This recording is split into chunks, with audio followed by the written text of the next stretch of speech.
ایک ایسا خواب جس نے تاریخ کی بڑی بڑی سلطنتوں کا عروج و زوال بتا دیا۔ یہ خواب کس نے اور کیوں دیکھا تھا؟ اس کی صحیح تعبیر کیا تھی؟ اور اس خواب کی تعبیر بتانے والے شخص کو شیر کے سامنے کیوں ڈال دیا گیا تھا؟ پیارے دوستو، آج کی اس ویڈیو میں ہم حضرت دانیال علیہ السلام کا مکمل واقعہ جانیں گے۔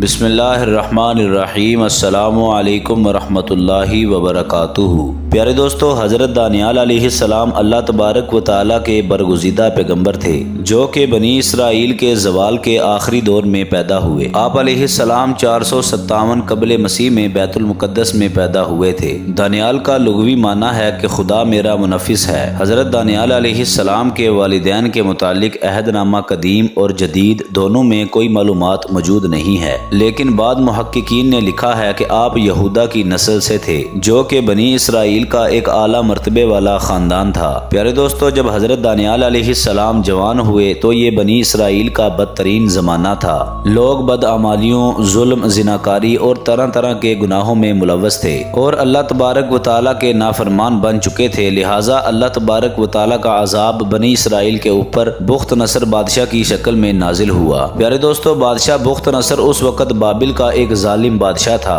اس نے یہودا ریاست پر حملہ کر ڈالا اور یہودیوں کی مقدس عبادت گاہ ہیکل سلیمانی کو تباہ کر ڈالا۔ حضرت دانیال علیہ السلام کا یہ ماننا تھا کہ بنی اسرائیل فسق و فجور اور گناہوں میں ملوث ہوئے ہیں، اس لیے بخت نصر بادشاہ کا حملہ ان پر خدا کی طرف سے ایک مار ہے اور اس کی جانب سے دی جانے والی سزا بالکل درست اور منصفانہ ہے۔ بخت نصر بادشاہ نے یروشلم کو تباہ کر ڈالا اور بے دریغ لوگوں کا قتل عام کیا اور باقی بچے لوگوں کو قیدی بنا کر بھیڑوں کے ریوڑ کی طرح ہانک کر بابل لے گیا۔ پیارے دوستو، انہی قیدیوں میں حضرت یرمیہ اور حضرت دانیال علیہ السلام بھی شامل تھے۔ پیارے دوستو، 421 قبل مسیح میں بخت نصر بادشاہ نے ایک رات کو ایک پر اسرار خواب دیکھا۔ اس نے خواب میں دیکھا کہ ایک بہت بڑا بت ہے جس کا سر سونے کا ہے اور درمیانی حصہ چاندی کا اور نیچے والا حصہ تانبے کا تھا اور ٹانگیں لوہے کی تھی۔ اس کے اوپر آسمان سے ایک پتھر گرا جس کے بعد وہ پاش پاش ہو گیا اور اس کے اجزاء آپس میں مل گئے اور وہ پتھر اتنا بڑا ہو گیا کہ تمام زمین اس پتھر سے بھر گئی۔ پیارے دوستو، بخت نصر بادشاہ اس خواب سے حیران و پریشان ہو گیا۔ اس نے اپنی ساری سلطنت میں سے تمام کاہنوں اور نجومیوں کو بلایا اور ان سب سے اس خواب کی تعبیر جاننی چاہی، لیکن اس عجیب و غریب خواب کا کوئی بھی مطلب نہ بتا سکا۔ پیارے دوستو، پھر کسی نے بخت نصر بادشاہ کو یہ مشورہ دیا کہ کیوں نہ خواب کی تعبیر کو دانیال سے جانا جائے۔ اللہ تبارک و تعالیٰ نے حضرت دانیال علیہ السلام کو خوابوں کی تعبیر کا علم عطا کیا تھا۔ اس وقت آپ علیہ السلام قید خانے میں بند تھے، لہٰذا آپ کو بخت نصر بادشاہ کے سامنے پیش کیا گیا۔ پیارے دوستو، اس زمانے میں یہ رواج تھا کہ بادشاہ کے سامنے حاضر ہونے والا شخص بادشاہ کو سجدہ کیا کرتا تھا، لیکن حضرت دانیال علیہ السلام جب بخت نصر کے سامنے تشریف لائے تو آپ نے اسے سجدہ کرنے سے انکار کر دیا اور آپ علیہ السلام نے بادشاہ سے کہا کہ خدا کے علاوہ کسی کو بھی سجدہ جائز نہیں۔ پیارے دوستو، بخت نصر یہ بات سن کر بالکل خاموش رہا اور اس نے آپ علیہ السلام کو کچھ بھی نہ کہا کیونکہ اس کو پہلے اپنے خواب کی تعبیر جاننی تھی۔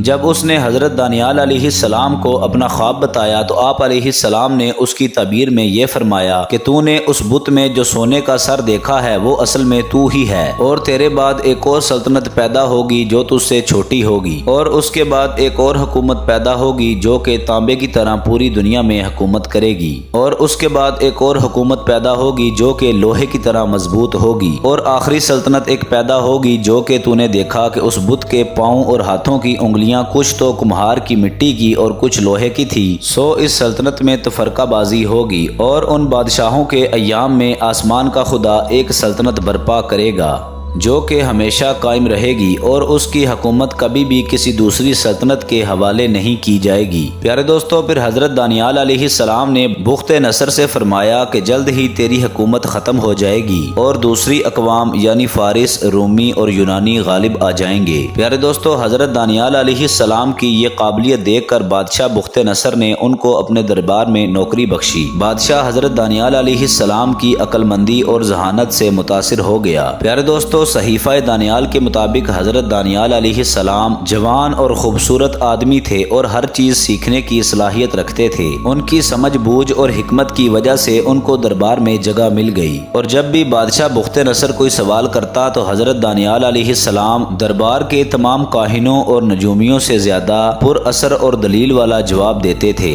حضرت دانیال علیہ السلام نے بابل میں قیام کے دوران کبھی بھی غیر حلال کھانا نہیں کھایا تھا۔ آپ علیہ السلام سادہ غذاؤں اور پانی پر گزارا کیا کرتے تھے، لیکن اللہ تبارک و تعالی نے ان حلال غذاؤں میں اتنی طاقت رکھی تھی کہ آپ علیہ السلام تمام بابل کے لوگوں میں سب سے زیادہ صحت مند نظر آتے تھے۔ پیارے دوستو، حضرت دانیال علیہ السلام ہر وقت خدا کی عبادت میں مشغول رہا کرتے تھے اور روزانہ دن میں 3 مرتبہ بیت المقدس کی طرف منہ کر کے اللہ تبارک و تعالی کی حمد بیان کیا کرتے تھے۔ پیارے دوستو، 410 قبل مسیح میں بخت نصر کو پھر سے پریشان کر دینے والے خواب دوبارہ آنے لگے، لہٰذا حضرت دانیال علیہ السلام نے بخت نصر سے فرمایا کہ تیری حکمرانی تب ہی قائم رہ سکتی ہے جب تو خداوند کی حکمرانی کو تسلیم کرے۔ حضرت دانیال علیہ السلام نے اسے نصیحت کی کہ اس صورتحال سے بچنے کے لیے غریب بندوں پر اپنے خزانوں کے منہ کھول دے، بھوکھوں اور محتاجوں کی مدد کر، پھر شاید خداوند تیرے اوپر اپنا رحم نازل فرما دے۔ پیارے دوستو، لہٰذا بخت نصر نے اس نصیحت کے اوپر عمل کیا اور اس نے بنی اسرائیل کے تمام غریب لوگوں کی مدد کی، حتیٰ کہ بنی اسرائیل میں کوئی بھی انسان بھوکھا اور غریب نہ رہا۔ بخت نصر پر آنے والا عذاب ٹل گیا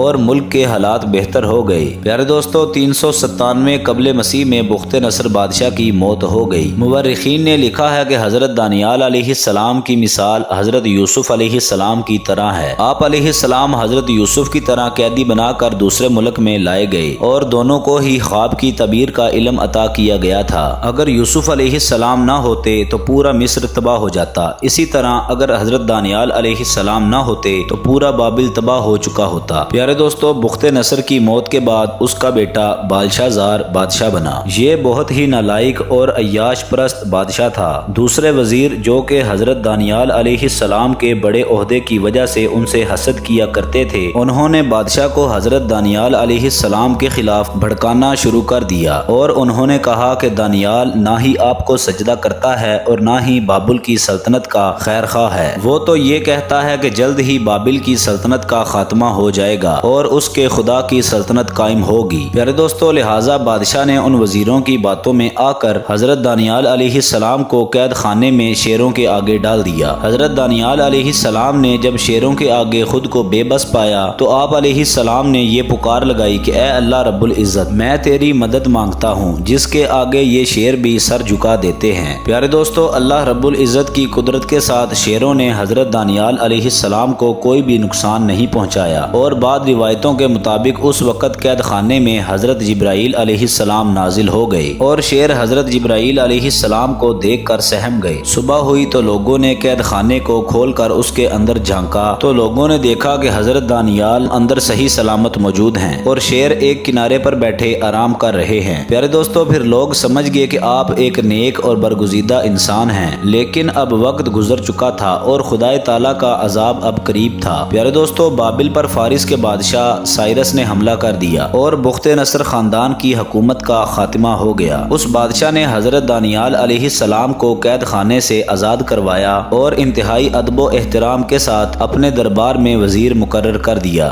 یہ عظیم اور خدا ترس بادشاہ، جسے تاریخ میں سائرس کے نام سے جانا جاتا ہے، قرآن مجید میں ذوالقرنین کے نام سے آپ کا ذکر موجود ہے۔ پیارے دوستو، حضرت دانیال نے خواب کی جو تعبیر بتائی تھی وہ بعد میں پوری ہو گئی۔ خواب میں نظر آنے والے اس بت کے سونے کے سر سے مراد پہلی مملکت بابل کی حکومت تھی، دوسری مملکت چاندی کا سینہ یعنی فارس کی حکومت تھی جو کہ بابلی سلطنت کے بعد قائم ہوئی، تیسری سلطنت تانبے کی رانے یعنی یونان کی سلطنت تھی جس نے سکندر یونانی کی بادشاہت کے دور میں فارس کی حکومت کو روند ڈالا تھا، اور کچھ مٹی اور کچھ لوہے کے پیر چوتھی سلطنت یعنی سلطنت روما تھی جسے رومن امپائر کہا جاتا ہے، جو کہ بعد میں 2 حصوں میں بٹ گئی، ایک مشرقی سلطنت جس کا پایہ تخت قسطنطنیہ تھا اور دوسری مغربی سلطنت جس کا پایہ تخت اٹلی تھا۔ پیارے دوستو، یہود و نصارہ اس بات میں بالکل بھی شک نہیں کرتے کہ ان 4 بڑی حکومتوں کے بعد ایک بڑی حکومت نے قائم ہونا تھا جو کہ آسمان کے خدا کی حکومت ہے اور جو کہ ان سب سے بڑی، عظیم اور دنیا میں انصاف کرنے والی حکومت ہوگی۔ اہل کتاب حضرت عیسیٰ عیسیٰ علیہ السلام کے بعد